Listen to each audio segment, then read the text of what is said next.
Numerical problems का question number 1 है, calculate the angle of refraction at the boundary of two media. सबसे पहले हम देखते हैं हमें गिवन क्या कैलकुलेट करना है। एंगल ऑफ रिफ्रैक्शन, एंगल को हम लिखते हैं थीटा से और रिफ्रैक्शन का तो आर हमने कैलकुलेट करना है। और आपको दिया हुआ है एंगल ऑफ इंसिडेंस दिया हुआ है, तो मतलब ये आपको थीटा इंसिडेंस मतलब आई ये गिवन है। देखो दो मीडियम है, एक ऊपर वाले मीडियम को हम रिफ्रैक्टिव इंडेक्स n1 कह देते हैं, नीचे वाले को हम n2 कह देते हैं। ऊपर वाले में इंसिडेंस है ना, तो हम n1 वाले में ये फॉर्मूला है बेसिकली, तो यहाँ आई आएगा क्योंकि n1 आई वाले पे है इंसिडेंस वाले में। फिर हम n2 लिख देते हैं और यहाँ पे साइन थीटा आर लिख देते हैं, ये बेसिकली हमारा फॉर्मूला आ जाएगा। फिर ये जो n1 है ये हमेशा एयर के केस में क्या होता है, 1 होता है। ये बातें कुछ हमें पता होनी चाहिए। एयर के केस में फॉर एयर n1 मतलब n जो होता है, क्योंकि ऊपर क्या होगी एयर और अंदर ये आप देखो क्या नज़र आ रहा है, पानी नज़र आ रहा है, या ग्लास समझ लो, ठीक है ग्लास है ये। तो आप n2 मतलब ग्लास है, तो n2 क्या है, ग्लास। ग्लास में रिफ्रैक्टिव इंडेक्स क्या होता है 1.5, तो हमें इसकी वैल्यू भी पता लग गई। अब वैल्यूज़ को पुट करेंगे, जैसे हमें इंसिडेंस एंगल गिवन था, एयर के केस में हमें ये बातें खुद पता होनी चाहिए। ऊपर एयर है तो वो रिफ्रैक्टिव इंडेक्स 1 होता है, नीचे ग्लास था तो उसका रिफ्रैक्टिव इंडेक्स 1.5 होता है। फॉर्मूला ये लगेगा, आपने निकालना क्या है साइन थीटा और ये रिफ्रैक्शन का एंगल निकालना था, तो ये इधर रहेगा। बाकी चीज़ n1 है और n2 उधर जाके डिवाइड हो गया। अब यहाँ पे वैल्यूज़ डाली है, n1 की 1 डाली है, n2 की 1.5 डाली है। साइन थीटा आई जो 37 डिग्री है 1/1.5 साइन 37 की वैल्यू कैलकुलेटर पे लिखेंगे तो ये वैल्यू आ जाएगी। इसको जस्ट सिंपली कैलकुलेट करेंगे तो हमारे पास ये वैल्यू आ गई। फिर हमें एंगल चाहिए होता है, तो एंड पे हमने ये स्टेप ज़रूर करना है कि साइन को दूसरी तरफ लेके जाते हैं तो साइन इन्वर्स हो जाता है। साइन इन्वर्स जब इस लेंगे तो अब एंगल निकल कर आया 23.6 और उसके ऊपर छोटा सा ही डिग्री का साइन ज़रूर डालना है। नेक्स्ट है calculate the speed of light. आपने क्या निकालनी है, speed of light in a medium if it's refractive index is 1.5। अगर उसका रिफ्रैक्टिव इंडेक्स को लिखते हैं n से, तो आपको n गिवन है और आपने स्पीड निकालनी है। तो रिफ्रैक्टिव इंडेक्स का फॉर्मूला होता है n = c/v। अब आपने स्पीड ऑफ लाइट इन, ये क्या है स्पीड ऑफ लाइट, किसी भी मीडियम में स्पीड, दोनों तो बेसिकली स्पीड ही है, लेकिन ये किसी भी मीडियम में स्पीड है और ये जो है वो एक स्पीड हमेशा वैक्यूम की स्पीड होती है। तो आपसे कहा गया ये निकालना है और ये हमें हमेशा पता 3 × 10⁸ होता है और ये आपको गिवन है। ये बहुत इंपॉर्टेंट न्यूमेरिकल है।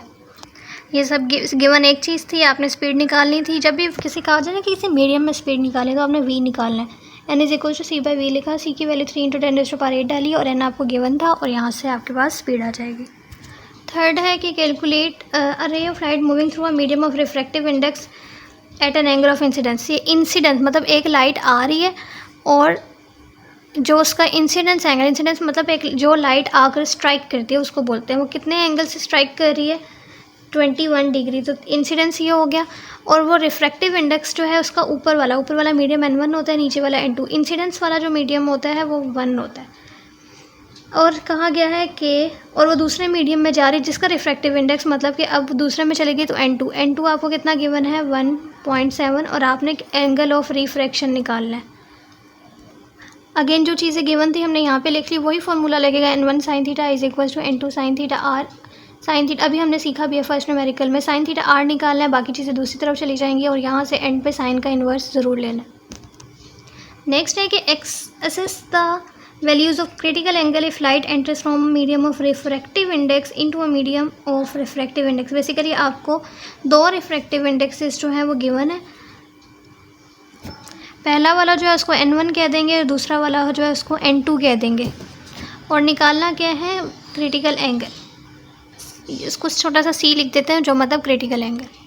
अब आपको n1 या जो चीज़ें थी हमने यहाँ पर लिख दी, साइन थीटा निकालना था, इसका फॉर्मूला होता है क्रिटिकल एंगल का n2/n1 और यहाँ से n2 की वैल्यूज़ डाली, n1 की डाली और एंड पे आपने ये एंगल होता है तो साइन को दूसरी तरफ लेकर ज़रूर जाना है। देन है कि measure the distance and height of image with height and distance of 3 centimetre. अब आपको क्या दिया हुआ है, of an object with height and distance of, आपने निकालना है distance and height of image, मतलब डिस्टेंस भी निकालना है इमेज का और हाइट भी निकालनी है।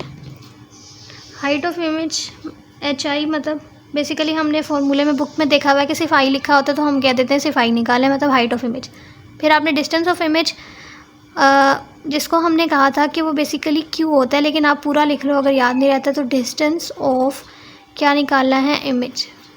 उसके बाद आपको ये गिवन है हाइट जो गिवन है वो 3 सेंटीमीटर गिवन है, हाइट ऑफ ऑब्जेक्ट, और हाइट जो है ऑब्जेक्ट की हाइट 3 सेंटीमीटर है और जो डिस्टेंस है वो 5 सेंटीमीटर है।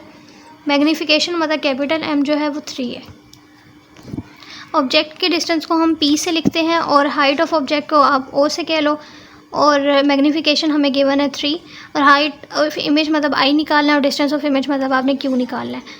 और ये फार्मूला होता है हाइट के लिए, ऊपर इमेज की हाइट, नीचे ऑब्जेक्ट की हाइट।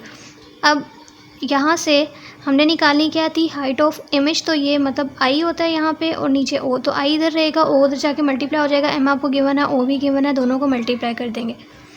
दोनों सेंटीमीटर में, तो इससे डिस्टेंस चेंज करने की ज़रूरत नहीं पड़ी हमें यूनिट इसका।